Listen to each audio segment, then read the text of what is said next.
في وقت ما في حياتك هتكتشف إنك كنت مستني حد يفهمك، مستني حد يقدرك، مستني حد يختارك. والحقيقة إن الانتظار ده كان أكتر حاجة بتسرق عمرك. مش كل اللي سكت ضعيف، ومش كل اللي صبر كسب. في ناس سكتت لأنها اتوجعت، وناس صبرت لأنها ما كانش قدامها غير الصبر.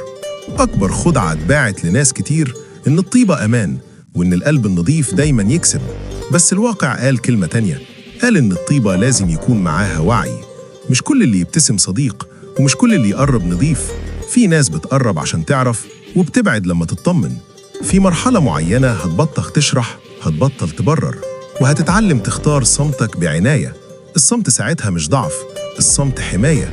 حماية لقلبك، حماية لطموحك. ما تستناش اعتذار ولا تفسير ولا تقدير. اللي عايزك هيفهمك من غير كلام. في لحظة هتحس إنك بقيت تقيل على ناس، مش لأنك غلط، لكن لأنك بطلت تدي ببلاش. مش خسارة إنك تبعد، الخسارة إنك تفضل في مكان بيوجعك وإنت ساكت. كبر دماغك مش استهتار، كبر دماغك نضج. لأن مش كل معركة تستاهل، ومش كل رد لازم يتقال.